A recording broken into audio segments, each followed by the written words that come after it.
Saying yes to a stage you are not ready for can feel terrifying. I get that, but it's also the fastest way to grow into the speaker you're supposed to become.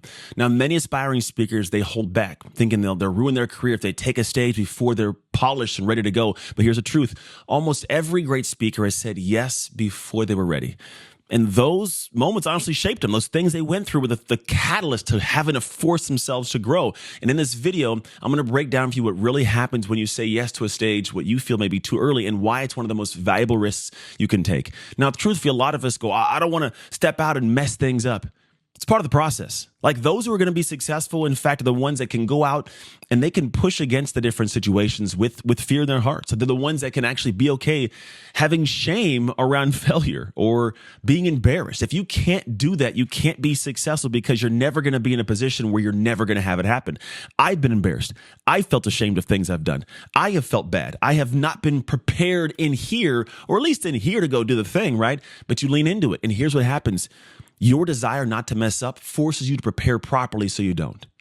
I'm going to say it again. Your desire to not mess up helps you prepare properly so you don't mess up. And if you actually think about it, it's kind of like I'm going to kick the ball out and run up to it. I'm going to put myself in a position where I may not feel confident about this, but if I can actually go out here and figure out all the areas I feel uncomfortable and I'm stressing, and then like shore them up, prepare for those and lean into them and learn something. Well, now when you get to that moment, you're not the same person you were when you signed on for that thing.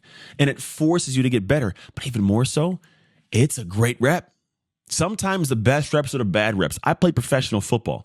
When I played, I didn't always make the greatest plays. You make mistakes. It's the name of the game, right? But what happens is, can you learn from that rep?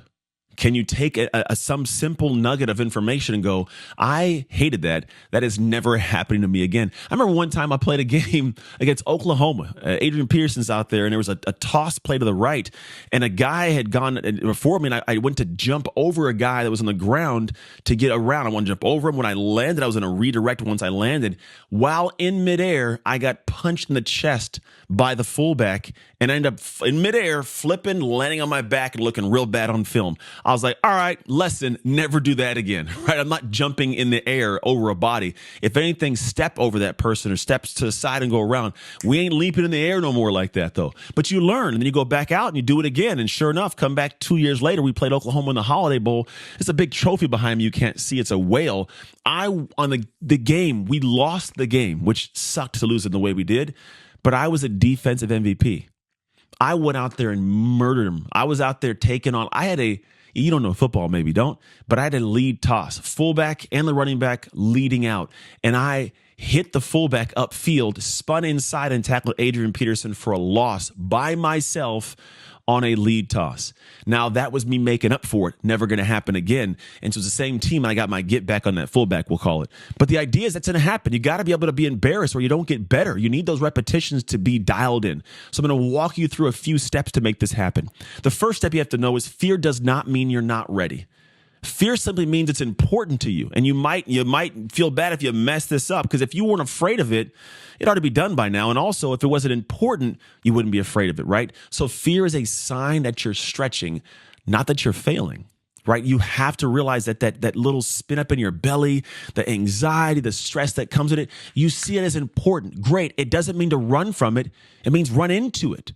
Go full speed towards it. And if you don't feel prepared for it, figure out what you have to do to get prepared for that moment. Because every big opportunity, it feels too big at first. And growth always demands that discomfort. Like at this point now, I get paid $25,000 per keynote plus my travel fee to go places. When I first got started, I was like a little nervous to charge $1,000, right? Then I was like, man, I want to get to like 2.5, and then like 5. Can I do 5,000? What if they say no? And then I was at 5. I say, all right, well, do I say 7,500 or 10,000? I don't know if I can say 15. And like eventually it climbs, and you're like, yeah, I'm 25,000, no problem. In fact, I'll probably feel that way a little bit when I say, hey, 50,000 for a keynote, and we'll get there. But the idea is I got to build, and I have to push myself out there. There's going to be discomfort. Growth requires this. Like growth demands discomfort, because that's what growing is. It's going outside your typical comfort to do something you're not used to doing. And when you do that, when you lean in and you actually grow, you actually feel as comfortable as you do now, but with higher outputs. You get more, you have more, you can do more, you have more you can access because you've climbed the ranks. But that climbing is discomfort, man. It's not fun, and it shouldn't be fun. You shouldn't be seeking a sense of ease in the path to something that's going to be great for your life. In fact, I would venture to say the reason you are proud of those things later on is because you were afraid and had courage, because it was hard and you stepped up, right? That's why you actually are proud of it, and you'll protect that part of you because you've done the work that other people just won't do, and it's because you pushed through the fear. So you got to go and realize that fear does not mean you're not ready. It just means it's important to you. The number 2 to pay attention to is imperfect stages teach perfect lessons. Think about that. Speaking before you're ready gives you a few things. It gives you real-time feedback from the audience of whether they like your stories or not. Like, you're going to see in their faces if they like you or not. It gives you a sense of your natural strengths and weaknesses. Are you a funny person? Are you a serious person? Like, do you banter well? Do you have dry humor? Like, do you give great metaphors? You tell great stories? What are your strengths and weaknesses? And also, the clarity that only comes from doing it, not planning it, is critical from being on a stage. Right? If you want to get good at something, you have to do the thing and then go through the process of getting good. And the process of getting good sucks. So imperfect stages, imperfect delivery, imperfect service as a speaker, it sets you up to give you perfect lessons. I don't like this, but it's the truth. Here's an example. I had a speech for a company called Raymore and Flanagan in 2019.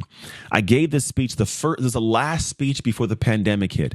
And I went out there for an event that was supposed to be, I was told, it's a celebration event for these people that have done the best sales in the company, and they're going to be in the Poconos.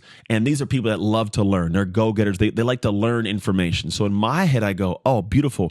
Let me teach them. Framework, right? Good to go. I'm on the last day, in the morning of the last day, after dogs in dancing tutus. I ain't kidding you. This is crazy. And so in my head, I go, beautiful. I'm going to go out there and teach. They're going to love the teaching. It's going to be great. I get out there, 9 a.m. What I didn't realize, it was the last day of a celebration event, which means these people were all partying it up. Company was paying for all the stuff there. I'm talking drinking all night. I was hearing people say, like, I just went to the room and got clothes and got here to the meeting. The whole front row passed out, sleeping. The rest of the room, half awake. They were not there to learn frameworks. Nobody cared about frameworks. You know what they needed? Fun stories. And I'm teaching frameworks, and I'm realizing in the middle of this thing, no one's responding, no one's laughing, no one's raising their hand. It was the most dry, most uncomfortable speech I've ever given. And it was one of the most expensive ones I charged for to date at that time. And I'm telling you, man, every part of me just was, I to this day feel uncomfortable thinking about that speech, man. And so it taught me, all right, I got to get all the details I can about this event so I know what to do and not to do. So now I ask the right questions. When am I going up? What's the event about? Where would people be coming from? Is it going to be the last day, the first day? Am I kicking it off? Am I closing it down? Is it the morning time? Is it post-lunch? What are the takeaways? Why are they even there in the first place? All these little things, they got to be questions that I get answered so I know now what to put in my keynote, but more importantly, what not to. It taught me a perfect lesson, but it was by far an imperfect stage. So you have to be okay looking stupid, being embarrassed, and just bumbling around sometimes. But in doing it, it gives you clarity so you get good. So you got to say yes to the stages, even if they scare you. Hey, I hope you're enjoying this video right now. Now, I want to let you know that I developed a speaker quiz that reveals what your speaker type is, the strength of your type, and more importantly, how to capitalize on that type to build an impactful and income-producing speaking business.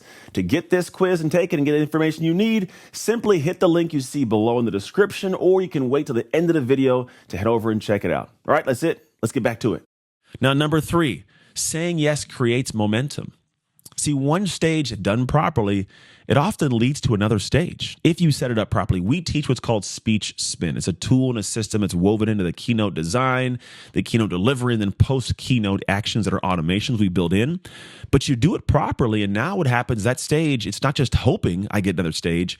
There's a system in place. There's reliability around you getting into another stage setting. So even a rough performance can build connections because you're there, you're shaking hands, you're doing something decent. You can get footage, you can get experience, all these great things can happen, but momentum is created by action, not waiting. Like, it's the biggest thing is people want to have that momentum. Think about when you had momentum, how great you felt, what it was doing for you, like all that great momentum you might have felt. That happened because an action was taken. You don't get momentum by doing nothing, by thinking and sitting in your chair and playing around and planning. That's not momentum. Momentum is movement and doing and conversations and getting on planes and going there and having this conversation and build and build and build and build and build and build.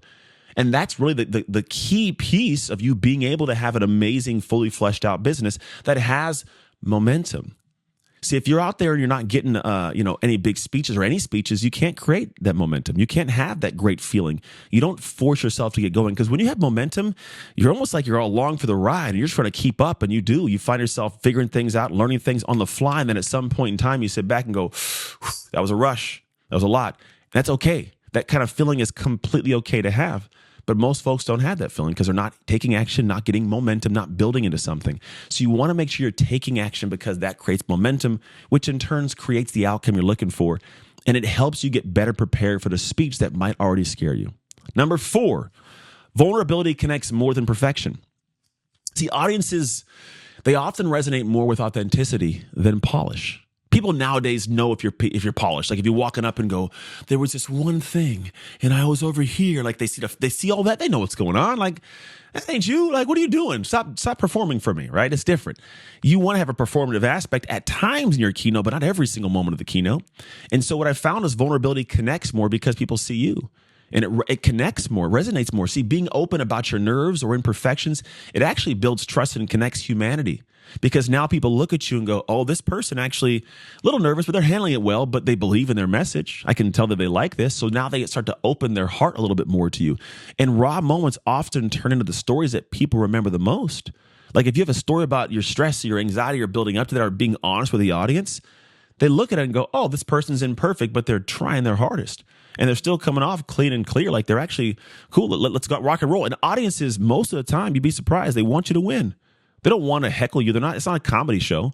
Like they want you to do well. So they're waiting for you to say something. They want to clap with you. They want to be along for the ride with you. And so you'll find that if you do this and just be vulnerable about how you feel and what's going on and just be honest, people like it. They like the ugly, imperfects. Even social media nowadays, they go, hey, don't be polished up. Just be you with a camera in your face. We don't need all of this. Like me in this setting here for YouTube, I do want to make sure that these videos are polished and look good, because you're going to be watching in a setting where most people do that. But the majority of content, it's not done like this. Majority is just a phone talking to people, and that's okay. That's the same thing people want on stage, a real person with real experiences and real feelings that we can actually see. Now, number 5, the last one is early stages prepare you for the bigger ones later. That's the key, man. You look at a year from now. Is the stage I'm going to get on in a year, when it's already on its way towards you, it's coming, are you going to be ready for it or not? It's going to come. So you can't skip the messy reps. You got to be in the repetition flow of doing things wrong and messing up and looking ugly, because every not ready stage prepares you for the dream stage, because readiness is truly built through experiences that you weren't ready for. The ones you lean into and said yes when every part of your soul was going, I don't know if I can do this. So you have to realize that these steps, these process, these individual moments that are feeling wonky and feeling uncomfortable and feeling like you're not prepared for them, those quite literally are the price of admission for the success that you want.